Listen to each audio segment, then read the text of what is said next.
नमस्कार, मैं शंभुनाथ गुप्ता और आपने देखना शुरू कर दिया है अपना पसंदीदा चैनल न्यूज़ ऑफ नेशन। हमारा भारत त्योहारों वाला देश है और इस त्योहारों के देश में लोकतंत्र का त्यौहार आ चुका है।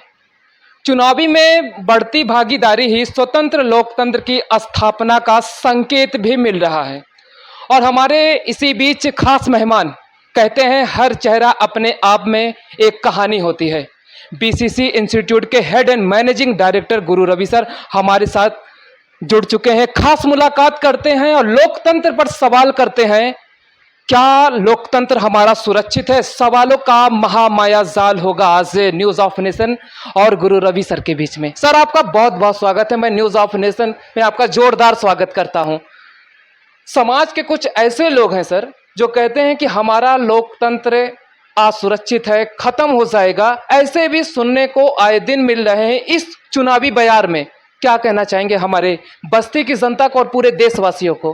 बहुत बहुत धन्यवाद और ढेरों शुभकामनाएं आपको।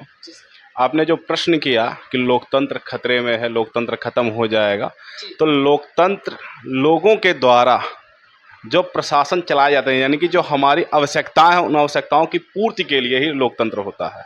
और इस लोकतंत्र के बहाली के लिए ही, लोकतंत्र को विस्तार करने के लिए ही समय समय पर लोकतंत्र का यह महापर्व होता है जिसे हम चुनाव बोलते हैं।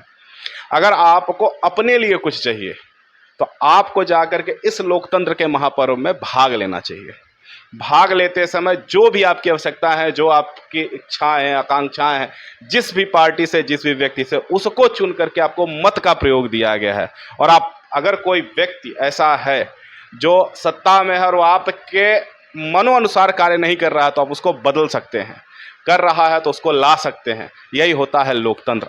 आपके लिए, आपके द्वारा जो चुना जाता है, यही लोकतंत्र की स्थापना करता है।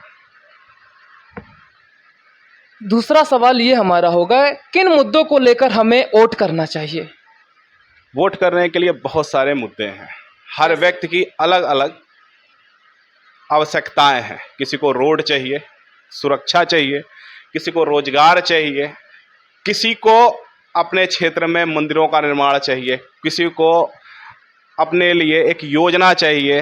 जैसे अगर मछुआरों के लिए है तो उनके लिए अपनी योजनाएं, अनुसूचित जाति के लिए, जनजाति के लिए अलग अलग चीज़ों की आवश्यकताएं होती हैं। तो जो आपके क्षेत्र विशेष की जो मुद्दे हैं, जो आपको लगता है कि हमें रोजगार चाहिए, हमें शिक्षा चाहिए, हमें सुरक्षा चाहिए, हमें अन्य चीज़ें चाहिए, हमें बाहर जाना है या विदेशी नीति या अन्य जो भी चीज़ें हैं, उन वो सारे मुद्दे हैं जिन्हें हम देखते हुए अपने मतों का प्रयोग करते हैं। लेकिन सवाल ये उठता है, जब जब चुनाव आते हैं 5 साल बाद, तब तब महंगाई, बेरोजगारी, शिक्षा, भ्रष्टाचार, आखिर ये मुद्दे क्यों नहीं समाप्त हो पा रहे हैं? क्या हमारी जनता, क्या आप जो मतदाता होते हैं, सही व्यक्ति का चुनाव नहीं कर पा रहा है क्या?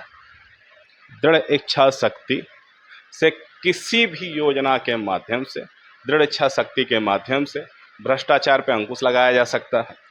दृढ़ इच्छा शक्ति के माध्यम से रोजगार सुनिश्चित किया जा सकता है, पेपरों को लीक रोका जा सकता है, या जो भी चीज़ें हैं उन्हें सुचारू ढंग से चलाया जा सकता है। रही बात महंगाई या बेरोजगारी, ये आदिकाल से मुद्दे चलते आ रहे हैं। जब से स्वतंत्र हुआ है हमारा देश, जवाहरलाल नेहरू से लेकर के आज तक ये लगातार मुद्दे बने हुए हैं। लेकिन अगर कोई भी सरकार इसको लेकर के इनिशिएटिव लेती है, सही ढंग से नीतियां बनाती हैं, लोगों को रोजगार के संसाधन उपलब्ध होते हैं, लोगों को यह अधिकार दिया जाता है कि वो भ्रष्टाचार को उजागर कर सके, और सरकार द्वारा अगर उस पर कोई इनिशिएटिव लिया जाता है कि जो भी भ्रष्टाचार के दोषी होते हैं उन्हें रोका जाए, तो कोई भी एक सरकार जो आप चुनते हैं, अगर उसकी दृढ़ इच्छा शक्ति है कार्य करने की और वो चाहेगा, तो वो बिल्कुल रुक सकता है। जब जब आप तो मतदाता तो होंगे बस्ती के, क्या जब आप वोट किए हैं अभी तक, क्या आपने कुछ बदलाव देखा कि हमने अपना मत का दान किया है और कुछ उसमें बदलाव हुआ हो? मुझे 15 वर्ष हो गए मतदान करते हुए, और इस मतदान के दौरान कई सारी पार्टियां आई जो उन्होंने अपने हिसाब से नीतियां बनाई। अलग अलग पार्टियों द्वारा अलग अलग नीतियां बनाई गई, जिसके परिणाम स्वरूप सड़कों का निर्माण हुआ, या आज के समय में आप कह सकते हैं कि सूचना क्रांति चल रही है, सोशल मीडिया है, वर्तमान समय में एआई आ रहा है, इसको और आगे लेकर के अगर कोई भी सरकार आती है, जो भी सरकार जिसको लोग चुने, जनता द्वारा चुने, उसके लिए वो क्या योजनाएं बनाती हैं, लोगों के हाथों में कितना ज़्यादा अधिकार वो देती है, कितना सुरक्षा देती है। तो बदलाव तो है, लेकिन जो हमारे अनुसार, यानी कि जो हमारे मस्तिष्क के अनुसार, जो हमारे सोचने के अनुसार कि इन सारी चीज़ों पर रोक लगाई जाए, यह सारी चीज़ों को आगे बढ़ावा दिया जाए, तो है तो, लेकिन उस अनुरूप जितनी हमारी उम्मीदें होती हैं, आकांक्षाएं होती हैं, लोगों की उम्मीदें आकांक्षाएं होती हैं, उस पर पूरी तरह से अगर कोई सरकार उतरता है तो निश्चित तौर पर सही रहेगा। आप एक शिक्षा का केंद्र चला रहे हैं, क्या उसमें कुछ बदलाव हुआ है कि हमारी शिक्षा व्यवस्था इस तरीके से सुचारू रूप से चले ताकि हमारे बच्चे राष्ट्र के भविष्य बन सके और हमारा राष्ट्र एक आगे जा सके? शैक्षणिक क्षेत्रों में बहुत सारी मूलभूत चीज़ों की आवश्यकताएं हैं, कुछ परिवर्तित हुई हैं और कुछ परिवर्तन अभी होने हैं। बहुत सारे बच्चे ऐसे हैं जो प्राथमिक शिक्षा में जाने के बाद भी वो पढ़ करके आगे नहीं बढ़ सकते हैं, तो उसके लिए भी एक योजना होनी चाहिए कि वो बच्चे जो स्कूलों तक नहीं पहुंच पा रहे हैं, पहुंच रहे हैं, लेकिन जो नहीं पहुंच रहे हैं उसके बाद भी उनको स्कूलों तक, प्राथमिक विद्यालयों तक आना चाहिए। बहुत सारे बच्चे हैं जो प्राथमिक के बाद में जूनियर तक जाते हैं, उसके बाद उनकी पढ़ाई छोड़नी पड़ती है। उसके लिए चाहे जो भी चीज़ें जिम्मेदार हो, चाहे उनका परिवार उन्हें काम करने के लिए भेज रहा हो, लेकिन उन बच्चों को कम से कम ग्रेजुएशन तो करना चाहिए, जिससे उनका संपूर्ण विकास हो, मानसिक, आर्थिक, सारी चीज़ों का विकास हो। अगर एक बच्चा पढ़ा लिखा आता है तो उसके पूरे क्षेत्र का विकास होता है, जो वो सीखता है वो अपने अगल बगल में चीज़ों को सिखाता है। तो शिक्षा जगत में सुधार है, लेकिन बहुत सारी चीज़ें अभी करने की और आवश्यकता है। जैसे नई शिक्षा नीति आई है, उसको ग्राउंड लेवल पे उतारना, हर बच्चे को रोजगार परक शिक्षा उपलब्ध कराना, जैसे कौशल विकास योजनाएं चलती हैं, बच्चों को रोजगार परक शिक्षा दी जाती है, निःशुल्क शिक्षा दी जाती है। तो इस तरह से और बहुत सारे प्रोग्राम हो रहे हैं, लेकिन और बहुत सारे प्रोग्राम की अभी आवश्यकता है। सर, हमारे समाज में कुछ ऐसे लोग हैं जिस दिन नोट पड़ता है उस दिन वो थिएटर में जाके मूवी देखते हैं, पिकनिक मंगाते हैं, घर पे मैगी बना के खाते हैं। तो ऐसा क्यों हो रहा है हमारे समाज में? क्या उनको अपने मत का सही उचित करना उनको नहीं पता है क्या कि क्या इसका अर्थ होता है मतदान का? देखिए, यदि आप मतदान के दिन अपने मत का प्रयोग नहीं करते हैं तो आपको किसी भी सरकार को गाली देने का अधिकार नहीं है। अगर आप ट्रेन में चलते हैं और ट्रेन में आपको यथोचित व्यवस्था नहीं मिलती है, अगर आपको ओवर क्राउडेड लोग मिलते हैं, अगर सड़कों पे चल रहे हैं और आपको गड्ढे मिलते हैं, अगर आप बच्चे का कहीं दाखिला दिलाने ले जाते हैं और किसी कारणवश दाखिला नहीं मिलता है, या अगर आप सड़क पे चल रहे हैं, वहाँ छिनैती होती है, चोरी होती है, तो उन्हें यह सारी चीज़ों पर प्रश्न चिन्ह उठाने का अधिकार नहीं होता है। क्योंकि हम सरकार का चयन करते हैं, अपने मतों का प्रयोग करते हैं एक सरकार का चयन करने के लिए कि एक दिन तो कम से कम अपने देश के लिए दें। सरकार द्वारा जो भी नीतियाँ बनाई जाएंगी, चाहे वो आर्थिक तौर पर नीतियाँ बनाई जाएँ, ग्राउंड पर नीतियाँ बनाई जाएँ, विदेश नीति बनाई जाए, सुरक्षा के दृष्टिकोण से नीति बनाई जाए, रोजगार चीज़ें बनाई जाएँ, या किसी भी प्रकार की नीति बनाई जाएगी, वो प्रत्यक्ष या अप्रत्यक्ष रूप से आम जनता के ऊपर ही उसका प्रभाव पड़ता है। अगर जीएसटी देते हैं तो हम सभी लोग जीएसटी देते हैं, अगर महंगाई बढ़ रही है तो हम सभी लोगों के लिए बढ़ रही है, तो उससे कोई अछूता नहीं है। इसलिए जो भी व्यक्ति मत का प्रयोग नहीं करते हैं उनको सरकार के ऊपर या खामियों के ऊपर या चीज़ों के ऊपर उंगली उठाने का कतई अधिकार नहीं है। लेकिन वही अगर हम दूसरी तरफ देखें तो हमारे देश में ही मतदाताओं को खरीद लिया जा रहा है। खरीद लिया जा रहा है, नहीं खरीदा जा रहा है। देखिए, एक ही आंसर इसका है कि जो आप चुनते हैं, आप पैसे लेकर के चुनेंगे, आपने किसी को वोट दे दिया, जो व्यक्ति आपको पैसे दे करके वोट लिया है वो आगे चल करके क्या करेगा? वो अपने पैसे की भरपाई करेगा कि नहीं करेगा? और पैसे की भरपाई किससे करेगा? आम जनता के ऊपर करेगा। अगर किसी प्रकार का कोई करारोपण हो रहा है तो अप्रत्यक्ष रूप से या प्रत्यक्ष रूप से हम जैसे लोगों के ऊपर ही, आम जनता के ऊपर ही उसका भार पड़ता है। अगर देश में कुछ भी आता है तो प्रत्येक व्यक्ति का उसके ऊपर प्रभाव पड़ता है। अगर मान लीजिए मोबाइल युग आया तो हर व्यक्ति के हाथ में मोबाइल है। अगर जीएसटी आया तो हर व्यक्ति के ऊपर जीएसटी का भार है। अगर 100 रुपये लीटर तेल बिक रहा है तो हर व्यक्ति के ऊपर वह जिम्मेदार है। इसलिए अगर आप कोई भी पैसे लेकर के अगर वोट देता है तो कतई उचित नहीं है, ऐसा नहीं होना चाहिए।